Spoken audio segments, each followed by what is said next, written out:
What if the jungle hid a lost city, and a curse that should have never been disturbed? As the explorers delve deeper, ancient horrors awaken. Will they escape, or will they become part of the dark secret forever?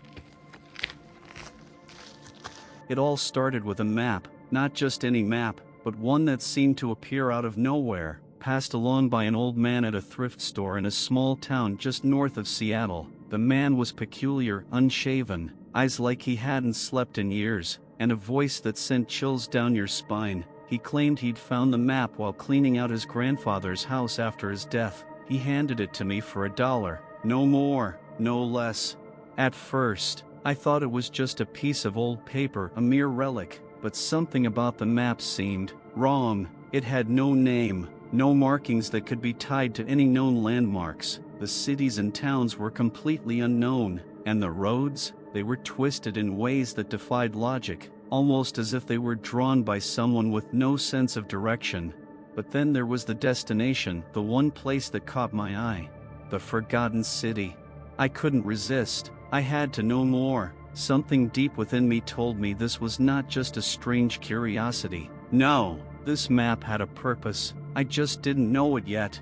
I didn't tell anyone at first, not even my closest friends. I wasn't sure what it was that drove me to keep it a secret, but I knew this was something bigger than all of us. After some digging, I found a group of adventurers, a mix of historians, thrill seekers, and even an ex-soldier. They were all drawn to this map, to this city buried deep within an uncharted forest. They had no idea what lay ahead, but that only fueled their determination. A few days later, we were packed and ready. We rented equipment, rented a van, and made our way toward the last known location marked on the map, a deep, ancient forest that swallowed the sun, hidden beneath layers of history, twisted roots, and forgotten memories. The forest seemed to close in around us as we ventured deeper into its heart, the air thick with the smell of damp earth and the weight of time itself. As we pushed forward, the world seemed to grow quieter. Birds that once sang overhead suddenly stopped, and the silence was deafening. That's when we found it. At first, it was just a glimpse, a corner of a stone structure peeking through the thick brush, half sunken into the earth. But as we stepped closer, the trees parted, revealing an entire city, an ancient, abandoned city that had been lost to the world for centuries. It was eerie, as if it had been waiting for us, and there was something more unsettling about it than just the fact that no one had set foot here for so long. The buildings, though decayed, were still standing, stone walls, intricate carvings, and sculptures, weathered by time but somehow preserved. It felt wrong. This was not just a forgotten city, it was something much darker.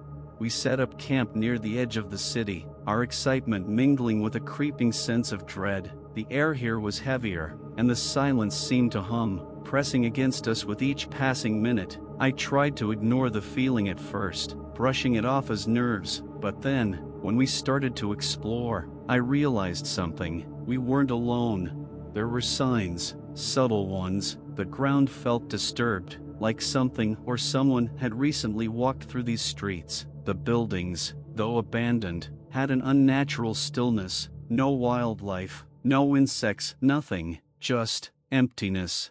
But the most unsettling part was a statue, standing at the entrance of what appeared to be a temple. It looked ancient, with features twisted into a grotesque expression, like a demon caught in eternal agony. It was as though it was watching us, not in the way a statue does, but in the way a living creature might. I shook it off at first, thinking it was just my imagination, but when I looked around, I saw the others were just as uneasy as I was. Nightfall came quickly, and with it, the sounds of the city started. At first, it was just whispers, faint, like a breeze. Then, they grew louder, low murmurs, as if the very stones of the city were speaking. Our campfire flickered and dimmed, casting long, dark shadows over the ruins. The city seemed to come alive, not in the way of a bustling town, but in a more sinister, ancient way, the kind of life that pulses beneath the earth, dormant until disturbed. I couldn't sleep. I kept hearing things, shadows moving in the corner of my vision, but when I turned, nothing was there. My heart raced. Something was wrong. I wasn't sure what it was. but I could feel it. I woke up early the next morning to find the others already gone except for the ex-soldier, Dave. He was standing near the statue, staring at it with wide eyes, his face pale. "They're here," he whispered, barely audible, his voice cracked as if he hadn't spoken in days. "Who's here?" I asked, stepping forward, but as I did, I noticed something that made my blood run cold. The statue had moved. It was barely noticeable at first, but the angle of its gaze had shifted, and there was something else, a new symbol carved into the stone at its base, a symbol none of us had seen before. We didn't know it then, but that symbol was the key to unlocking the terror that lay hidden in this city, the terror that had been waiting and watching. This story seems to be getting scarier, doesn't it? If you want more stories like this, be sure to like and subscribe to the channel. This helps create even more scary for you. By the time the sun began to set, the city felt even more alive, but not in a good way. It was as if every brick, every piece of debris, was watching us, waiting for us to make the wrong move. The air had thickened, and the usual quiet hum of the forest had been replaced by an oppressive silence. Nothing moved, not a breeze, not a rustle of leaves, only the distant sound of the city's crumbling walls, creaking as if they were trying to breathe. Dave, the ex-soldier, still stood by the statue, his eyes glued to it. I tried to approach, but he held up a hand, stopping me dead in my tracks. His face was pale, his lips trembling. "They're not gone," he whispered hoarsely. "They never left." I had no idea what he meant, but I could feel a creeping unease settling over me like a blanket of dread. We had only just arrived, but it felt like the city was already beginning to claim us. The others had already begun exploring, their nerves on edge but driven by the thrill of discovery. My friend Mark, a historian, was the first to break the silence. He wandered toward one of the large, ruined buildings, a temple-like structure, its pillars cracked and twisted, as if they had been bent by the hands of giants. Inside, the air was cold, damp, and filled with a pungent, rotting smell that seemed to come from deep within the walls. "Look at this," Mark called out, his voice echoing in the hollow space. We all gathered around him. He was standing next to an old stone altar, its surface worn down by centuries of neglect. On the altar lay something that shouldn't have been there, something that made my stomach turn. A book.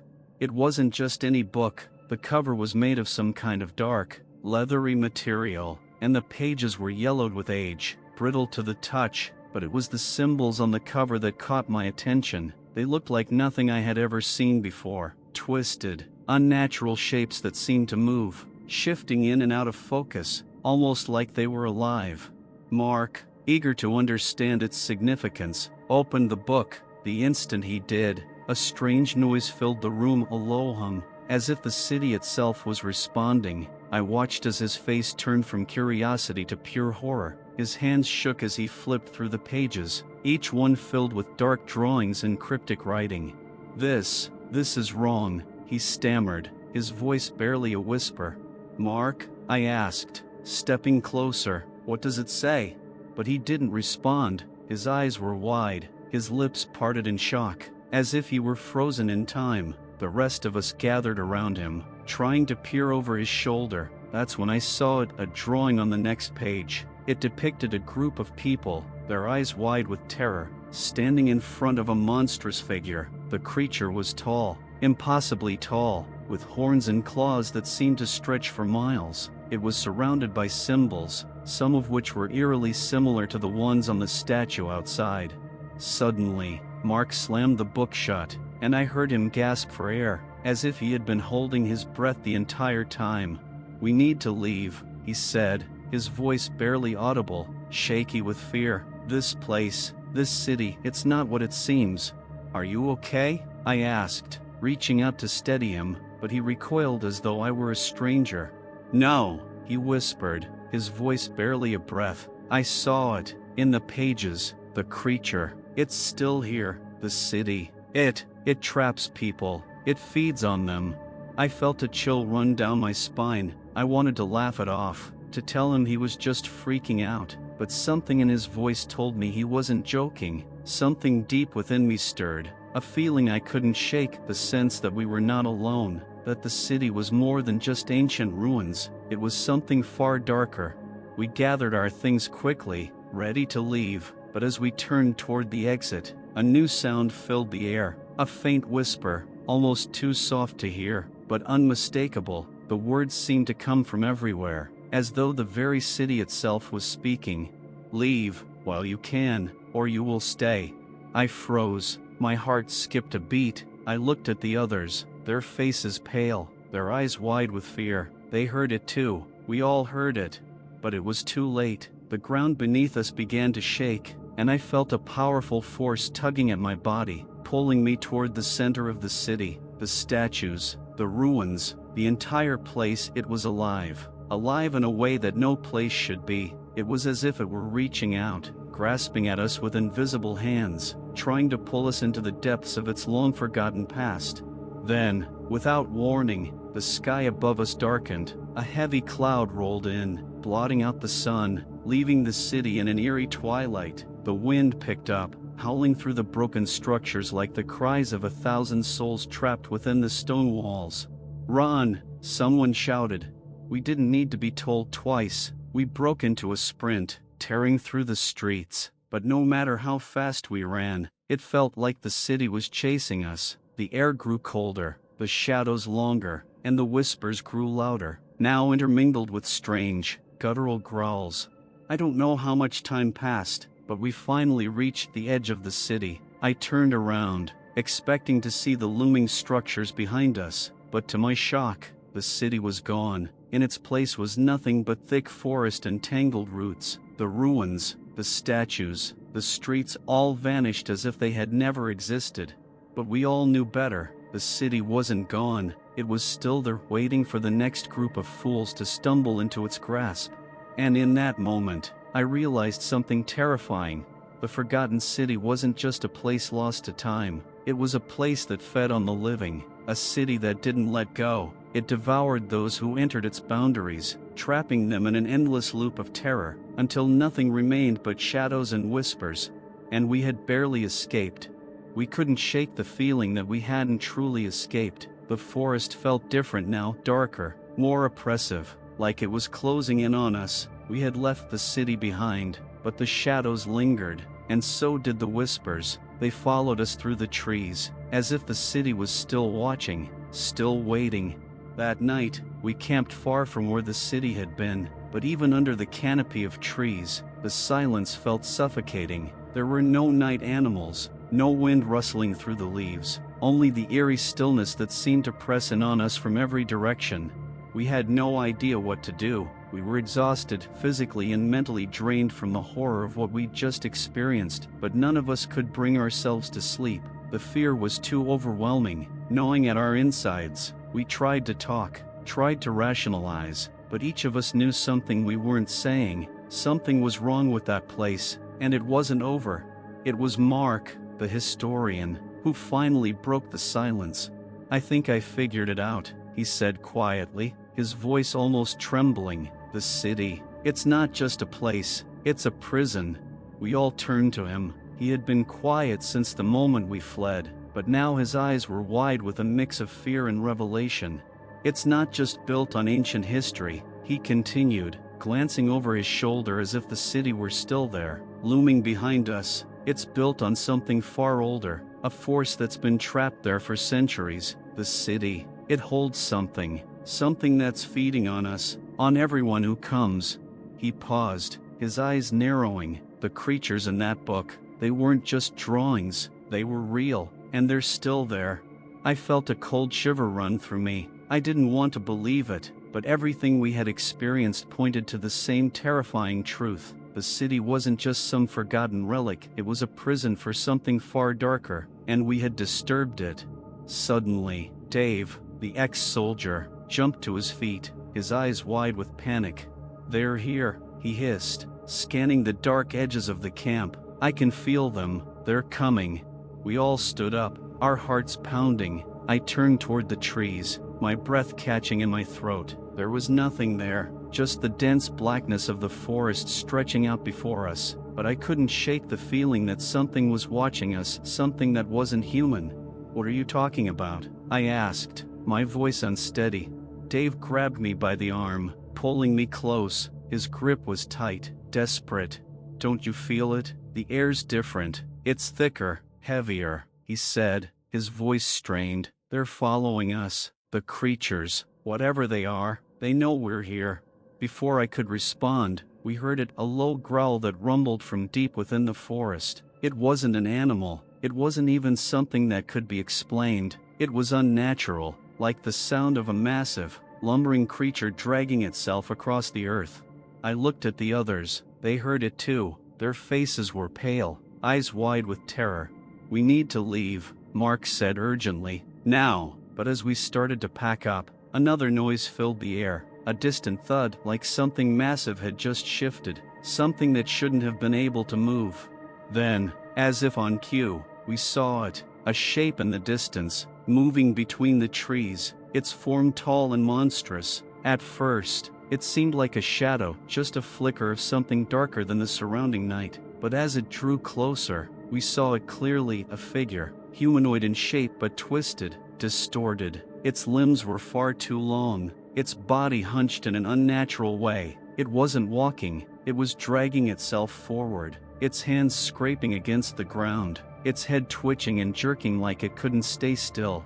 I froze, my heart pounding in my chest. The thing's eyes, if you could even call them that, were wide, too large for its head, black as coal and empty, but they were fixed on us, and there was no mistaking it. It wanted us. "Run!" Dave screamed, his voice breaking with fear. We didn't need any more encouragement. We ran, blindly stumbling through the forest, tripping over roots, tearing through the underbrush. I could hear the creature behind us, its dragging steps, its ragged breathing, growing closer and closer with every passing second. But no matter how fast we ran, it was like we were stuck in some kind of nightmare. The trees blurred past us, but the creature never seemed to lose ground. I could feel its presence, its hatred, breathing down my neck. The air grew colder, and the whispers returned, louder now, as if the entire forest was alive with them. "Don't let it catch you," Mark's voice echoed in my mind. "Whatever you do, don't let it touch you." I didn't know what would happen if it did touch us, but I wasn't about to find out. We ran until we couldn't anymore, our legs screaming for rest, and when we finally collapsed at the edge of a clearing, gasping for breath, the creature was gone. But we knew it wasn't far. It was still out there, waiting.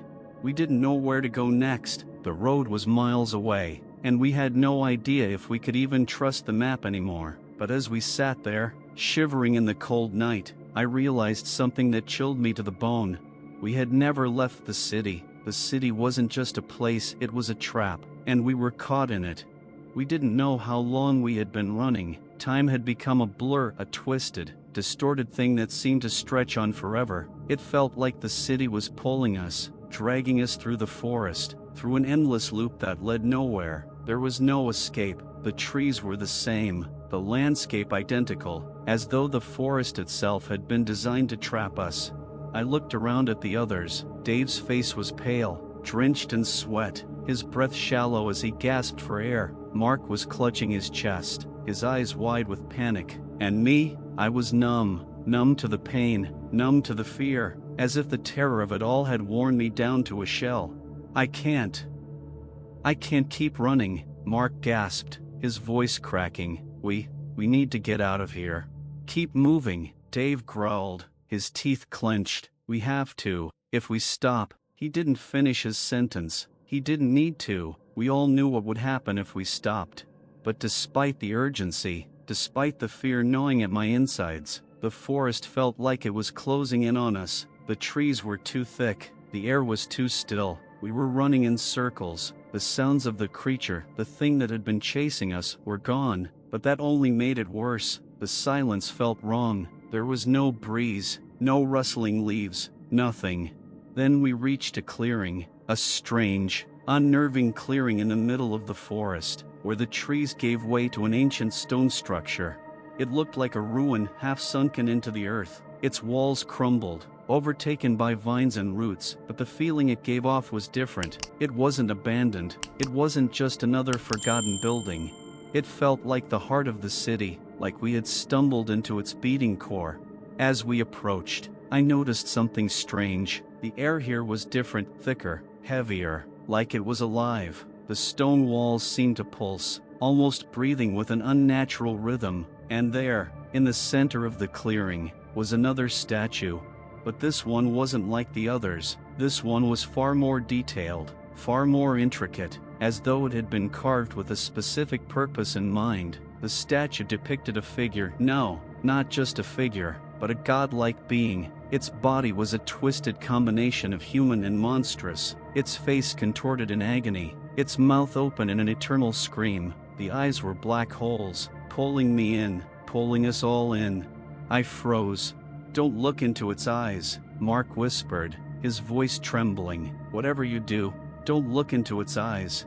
It was too late. My eyes were already locked onto the statues, and as I stared, I felt something shift in the air, a ripple of energy, like a force trying to reach into me, trying to pull me closer.